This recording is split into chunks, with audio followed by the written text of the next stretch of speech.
nervous energy, and it looks uncomfortable for everyone to look at.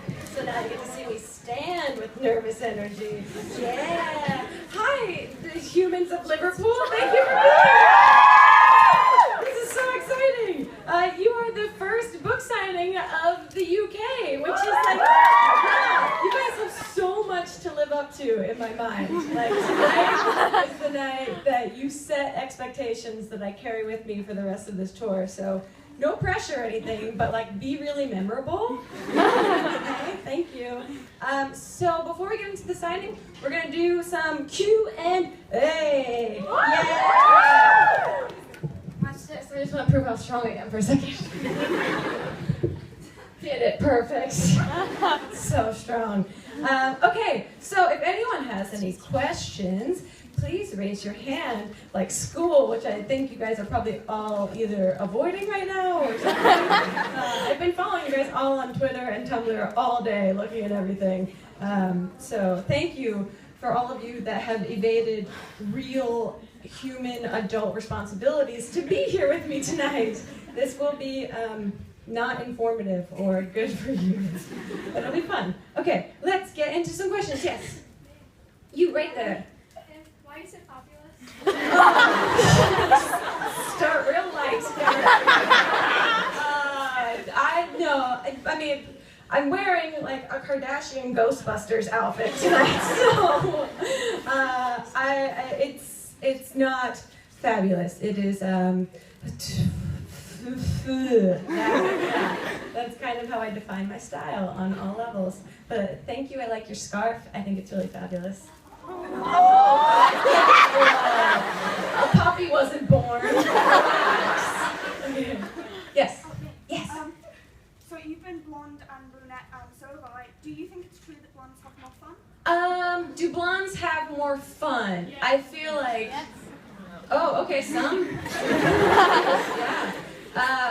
Do I have more fun as a blonde? I feel more comfortable as a blonde, which I guess means I have more fun because of my comfort zones. But I think that whole phrase, blondes have more fun, is like for people that are like, I'm kind of boring, so I'm going to make a phrase that makes me seem more interesting. So like, empower yourselves, guys. Make up phrases for yourselves and your attributes. Yes? Oh, so the costumes in your book are really great. Which one would you be one to film? Say that again. So sorry. I've also been told that I needed to have a translator here with me tonight because all of your accents are very accents, and I can barely understand an American accent, so I preemptively apologize to all of you for just doing this when I don't know what's happening. So, all the costumes in your book, which one was your favorite? Costumes. All the costumes in my book. Which one was my favorite? I actually got this question earlier, but I got a question that said, what was my favorite photo from the book? And one of the favorite moments that I think could also be my favorite costume was the photo of me hitting Hannah in the face with bread. Because I was on a break during the photo shoot that day. We were all like on lunch, and the photographer Robin Romer, who shot this book, also shot Hannah's book. And so Hannah decided to come to set one day to say hi because Robin's a good friend of hers. And while we were eating lunch, I was like, oh, by the way, right when you're done, I'm going to go hit you in the face with bread and we're going to take a photo of it if you don't mind. So I was wearing a Jersey Girl shirt that my mom brought me from when she came to visit in LA. And just like, those are my normal human clothes. Like, those weren't even clothes that I put on to look quirky in the photo. Those were like sweatpants and a Jersey Girl t-shirt. So that, I think, might have been my favorite costume. Yeah. Yes. Oh my god. Oh my god. Oh, I forgot. Okay, let's just enjoy each other's faces for a little bit. Okay. Your book is brilliant, but how hard was it to write? Because it reads really funny, but I imagine while writing it, you're just like, I suck. Oh, yeah. I mean, that's kind of the creative process for anything creative. You're like, is this awful or is this great? I feel like it's awful. You're constantly going to be like, I'm terrible, and they're going to find out someday that I'm making up all of this stuff and that I'm just a fraud and none of this is real and blah, blah, blah. But it's it was stressful, and I write really stream of consciously how I talk. So thankfully, my editor was okay with that. She was like, okay, you don't need to have actual sentence structure. Like literally 90% of the book is just run-on sentences of me babbling about nonsense. And she was like, okay. And I was like, yeah, this is books. This is how it happens. Yeah, so the whole time it was stressful at some times. And honestly, the first time that I read the entire book back was when I was recording the audio version of it. And I was recording it in a booth with a guy, a stranger man, that was recording it for me. And as I was reading it out loud, I would have all these like epiphanies about things, because it was the first time I was reading it out loud. And that was not the place to have like epiphanies about things I should have edited or changed.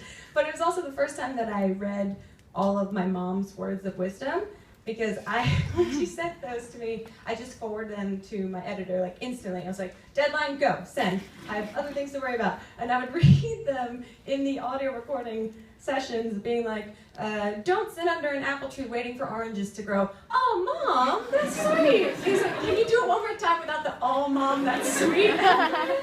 So yeah, the creative process is always super stressful. Just try and hold on to that like 2% nugget of faith that you're doing something that you should be doing and want to be doing. Yeah. How long did it take to plan the photos in the book? How to plan the photos in the book? Yeah. I was still writing the book while we were taking photos for the book. So it was kind of an interesting process.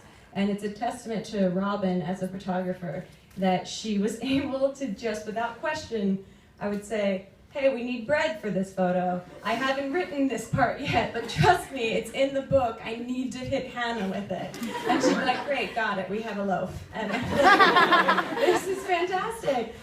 So Robin really kind of like spearheaded the whole photography side of it and was awesome. Really, really great.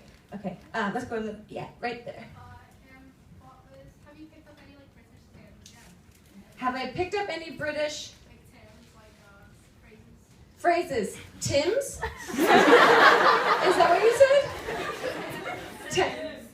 Thames. Oh, you're all saying it at once. I still have no idea what you're saying. Thames. T-E-R-M-S. Yell more. Everyone yell. This is how I am in France, where I'm just like, I need the baguette. I've picked up that right now. Thank you. Anytime someone says rubbish, that's rubbish, I'm like, that's hilarious. And I've forgotten what is rubbish because I'm only focused on that phrase. So that's maybe my favorite one because people use it so offhandedly, and I'm like, now you're a cartoon character to me. It's great. You guys have a great language, and I love it very much, and I respect it, and I do not mean to offend it in any way. Yes. Yes. Oh, what animal would you most like to put into a giant cake? What animal would I most like to put into a Giant cake. into a giant cake? To live there forever, or with the hopes that they would escape, like as a birthday party, like there's an animal out of your cake. What's that? The birthday thing? Who would I think would enjoy being in the cake? Because I don't want to be tortured, because that's just like, the animal people will really be upset. I always want to say a sea otter for everything, because I just feel like they're so fun, and they understand, like, we're all gonna die, so, like, let's just have fun. I feel like they would love being in a cake, and they have, like, for some reason, I mean, I've spent a lot of time around sea otters, and they have really great comedic timing, so I feel like they would really turn that popping out of a cake thing into something special. Viral video, big time. So I would say sea otter, as long as they don't. Do they? No, they're mammals. They don't need water to live. Got it. Okay, sea otter. Yes. Is there a British YouTuber you haven't worked with yet who you really want to work with? A British YouTuber I haven't worked with yet that I really want to work with. Essie Button. I don't know if she counts as British because she's from Canada. Definitely not a British YouTuber. Canada is one of great countries to visit while you're in the UK. I just associate with her with that because she's so proper and polite and lovely. So let me think of an alternative. Marcus Butler. I've never worked with, and I think he's really funny. And also Naomi, she spelled it with an I in there. It's a sneak attack. I think she's also super lovely, and she cooks really, really well and decorates really, really well. That I would love to just have a half-hour video of her teaching me how to actually be an adult. Would be very cool. Okay, all the way back there. What inspired you to write a book? What inspired me to write a book? I had kind of like an inkling in my brain that I wanted to write a book for a while, but I didn't know exactly what I wanted to write. And then both Hannah and Mamrie got book deals, and I got competitive. And I was like, watch this! And so that was part of it. It wasn't nearly like the impetus for it, but I just wanted to do the physicality of writing, and I felt like the idea I had I was really excited about. And when you're excited about making something creative, it feels easier to do, and it feels better to do that. I went to college or university, TAMS, to be a screenwriter. I wanted to write movies first. And so I got away from that by performing and doing web videos. And so getting back into the just the pure physicality of using a pen and doing this, these are letters, was really great. So I think it was a combination of things that happened at the right time, and I'm really happy with it. So all good. Yes. Do you have any advice for people that